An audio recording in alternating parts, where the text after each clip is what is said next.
ตอบมาจึงเอาส่ง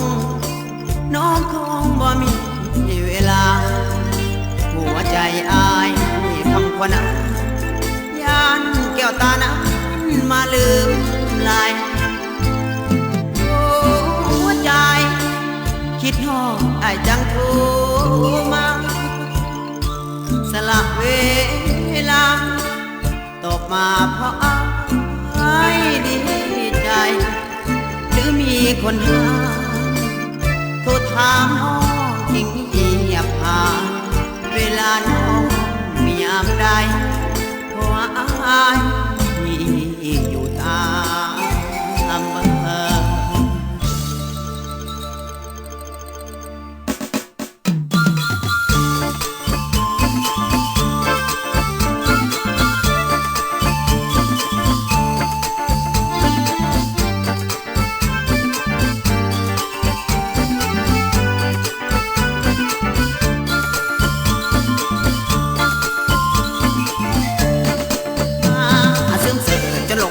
หัวใจอายเป็นห่วง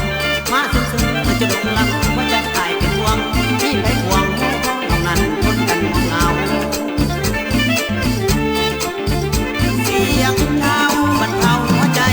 นั้นขลงคงปากอายอยากได้ยินคำสาปอาย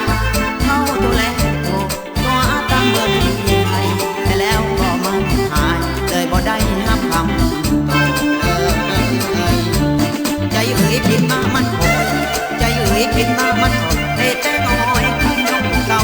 สั่งมาตัวข้าเพื่อเจ้าคือมาตัวข้าเพื่อโอ้ไปเป่าเป็นสองทางสุดทางระวังหัวใจที่คงรอยภาพมาหลุดลอยเหมือนปล่อยให้ใจละมุนถูกไปหลายครั้งเป็นยังตาบอกกาลุนให้ใจอายมาทะลุนให้ใจบอกโทรไปหลายทางหลายทีโทรไปหลายทางหลายทีก็มีเสียงของน้องเก่ามีคนเขาเขียนของน้องไว้เลยบ่ได้ดีเห็นทางกระวนกระวายหัวใจแน่ทางจังแม่นหมดหวังเศร้าแล้ว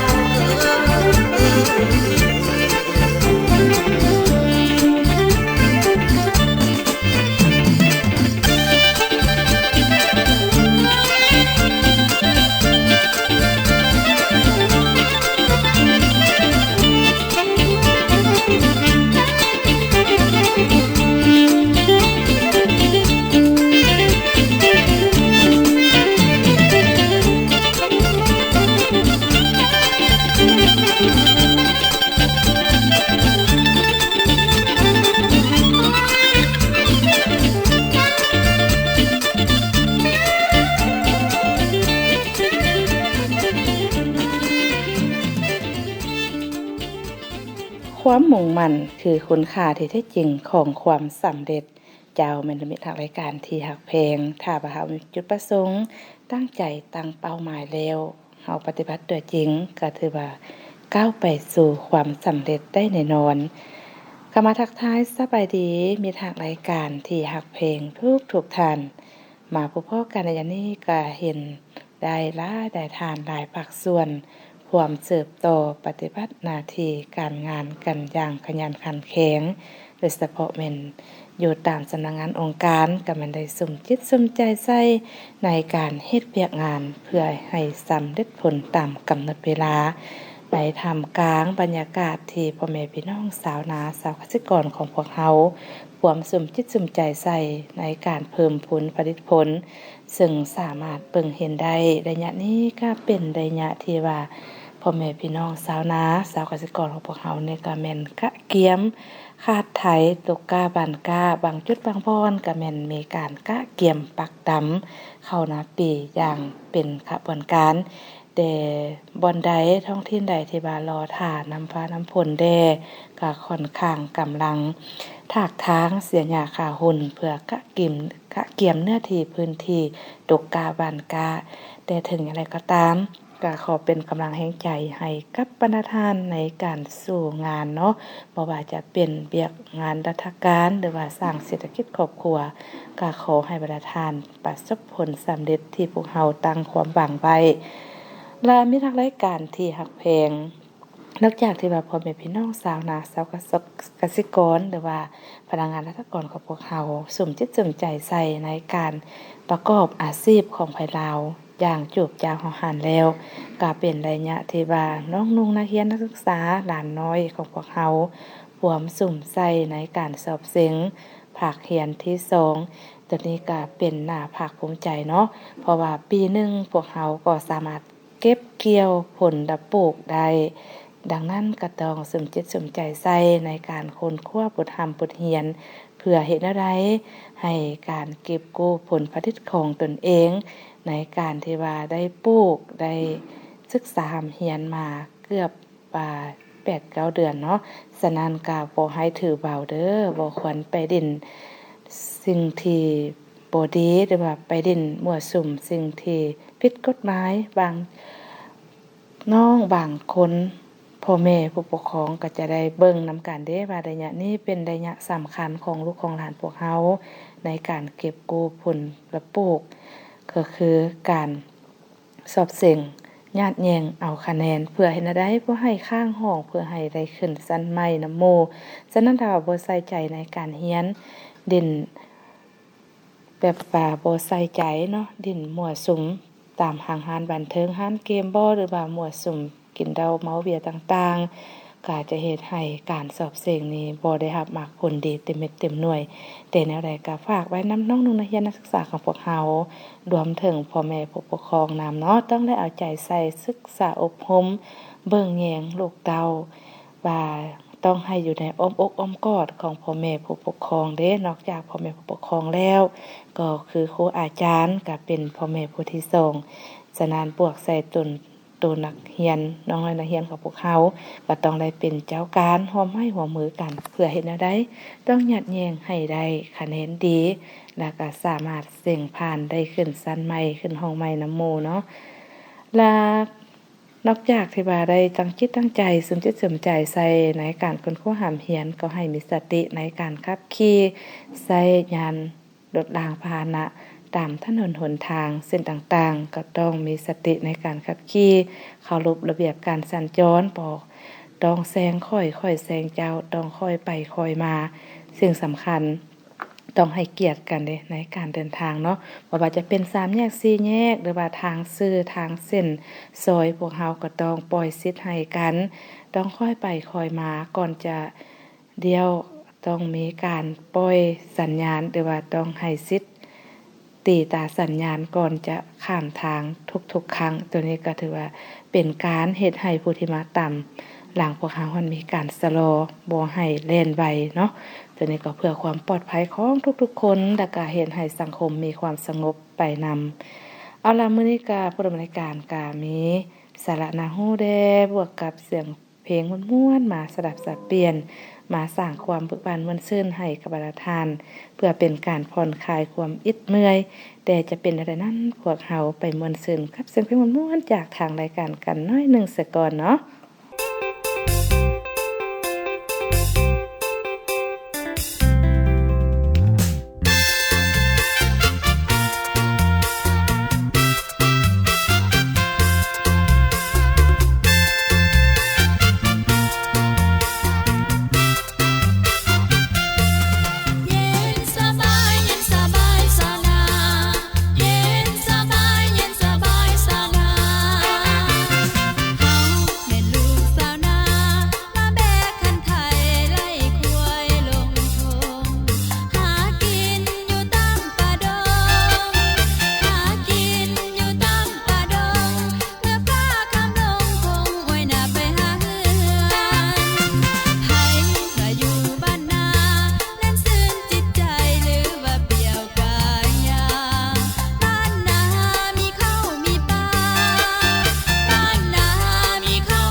เจ้าเป็นอะไรกันเนาะเสียงเพลงม่วนๆที่ผู้ดำเนินรายการนำมาฝากตอนก็ได้จบลงไปแล้วมีทางรายการที่หักเพลงระยะนี้ก็นอกจากที่ว่าพวกเฮาจะมาเว้าเกี่ยวกับปัญหาการสัญจรหรือว่าการสอบเสียงภาคเรียนที่2ของน้องนักเรียนนักศึกษาแล้วก็ยังมาเบิ่งระยะนี้ก็เป็นระยะที่ว่าอากาศมีการเปลี่ยนแปลงอากาศร้อนเอาแดดแรงแดดกาบางมื้อบางครั้งบางคราวก็มีฝนตกฟ้าคะนองลงแบบพวกเฮาตั้งตัวบ่ทันแต่แนวใดก็ตามเด้อจงรักษาสุขภาพกันแดแต่ว่ารักษาสุขภาพอย่างเดียวก็บ่ได้มีทางรายการต้องบวกใส่การกินอาหารให้ครบตามหมวดหมู่แล้วก็ให้ถูกต้องตามหลักการอนามัยกินสะอาดอยู่สะอาดได้ก็ดื่มสะอาดตัวนี้แหละสำคัญเนาะนอกจากนี้พวกเขาก็ต้องมีประเภทบำรุงร่างกายโดยเฉพาะแม่นคนที่บ่มีพยาธิเกี่ยวกับพยาธิเลือดจางพวกเราควรเฮ็ดแนวใดเพื่อ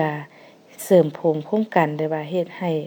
พวกเรานี่มีร่างกายที่สมบูรณ์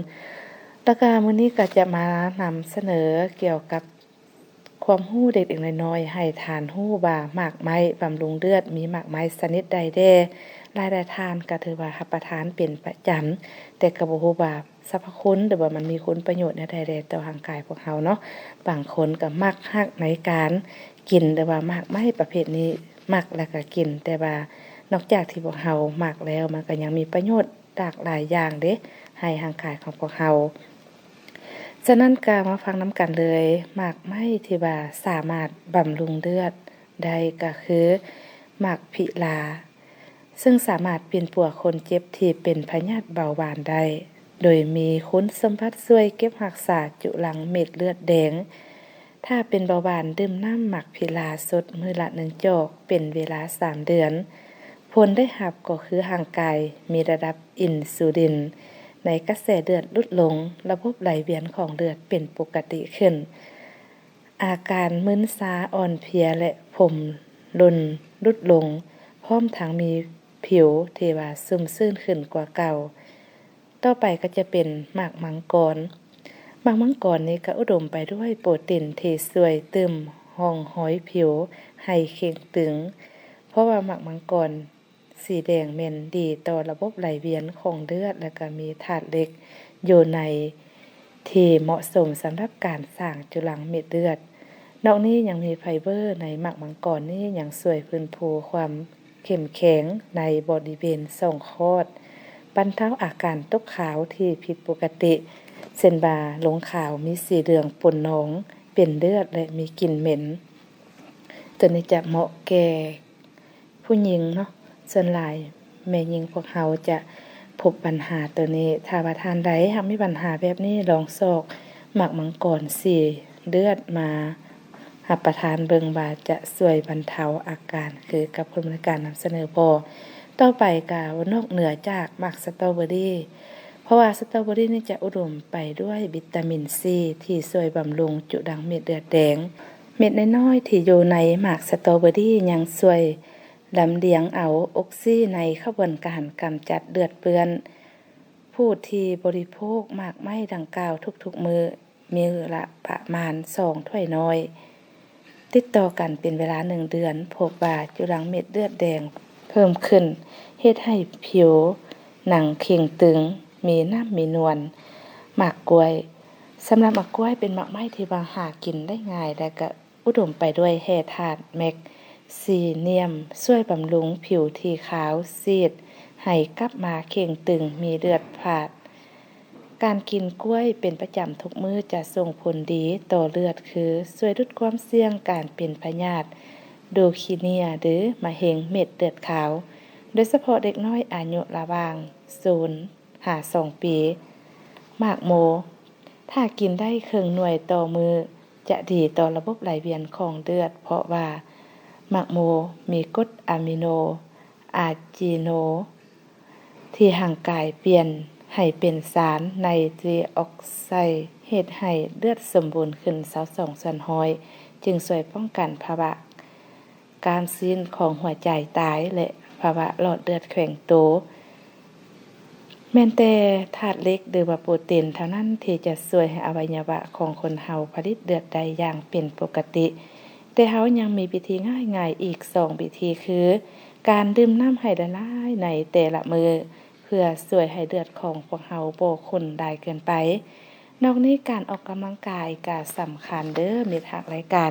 ถ้าว่าพวกเฮาออกกำลังกายทุกๆมื้อเพื่อกระตุ้นให้เลือดไหลเวียนตลอดเวลาเพียงเท่านี้ก็จะช่วยให้ร่างกายของท่านแข็งแรงเจ้าทั้งหมดทั้งมวลที่ผมรายการนำเสนอผ่านไปหมากไม้ที่สามารถช่วยบำรุงให้ทานก็คือหมากพิล้าหมากมังกรหมากสตรอเบอรี่หมากกล้วยหมากโมเว้ารวมแล้วก็แม่นหมากไม้ตระกูลสีแดงหรือว่ามีสีแดงนี่สามารถช่วยผลิตเม็ดเลือดแดงได้เนาะฉะนั้นถ้าว่าทานใดมีปัญหาสุขภาพเกี่ยวกับเลือดใดเวียนบ่ดีเลือดข้นเลือดเหนียวสามารถนำมาบริโภคเป็นประจำก็จะช่วยให้ทานมีร่างกายที่แข็งแรงผิวพรรณเต่งตึงเนาะมีน้ำมีนวลขึ้นกว่าเก่าเอาจังซั่นซะลามาเบิ่งเวลานาทีจากทางรายการก็รู้สึกว่าหยับจ้อมอกันเข้ามาฮอดได้เนี่ยสุดท้ายปลายชั่วโมงกันแล้วมื้อนี้ผมรายการก็จะขอลามีทางรายการไปก่อนเด้อแล้วก็ปิดท้ายรายการนี้ก็ให้ท่านไปม่วนซื่นกับเสียงเพลงหนึ่งตื่มลามีทางรายการไปเพียงเท่านี้ก่อนพบกันใหม่ในมื้อหน้าโมงเก่าเวลาเดิม 16:30 นาทีของมื้อวันจันทร์วันพุธและวันศุกร์มื้อนี้ไปก่อนเด้อสบายดี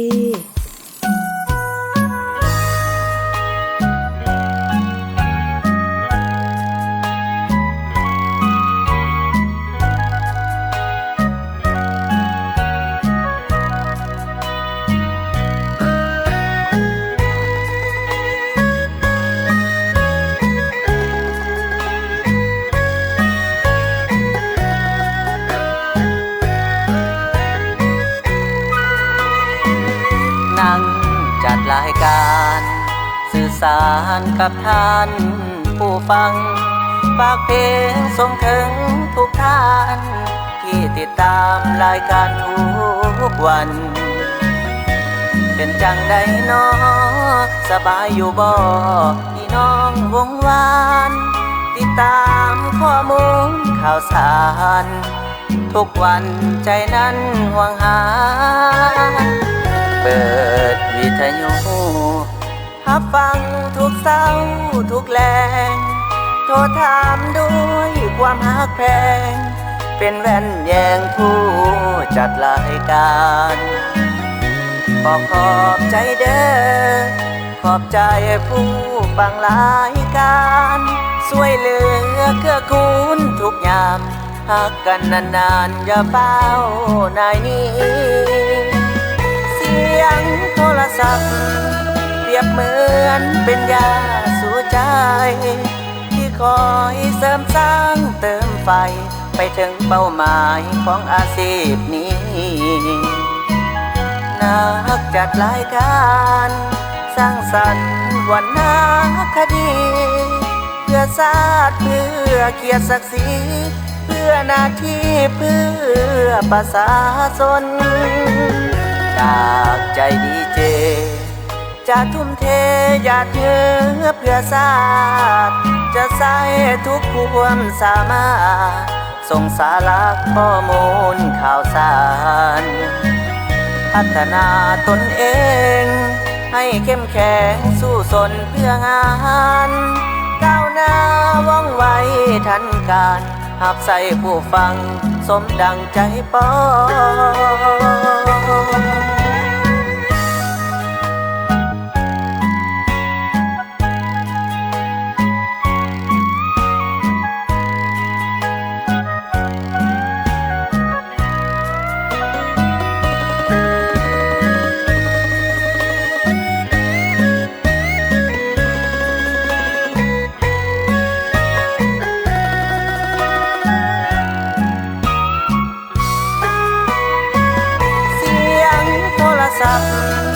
เปรียบเหมือนเป็นยา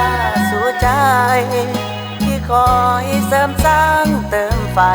ไปถึงเป้าหมายของอาชีพนี้นักจัดรายการสร้างสรรค์วรรณคดีเพื่ พื่อชาติเพื่อเกียรติศักดิ์ศรีเพื่อหน้าที่เพื่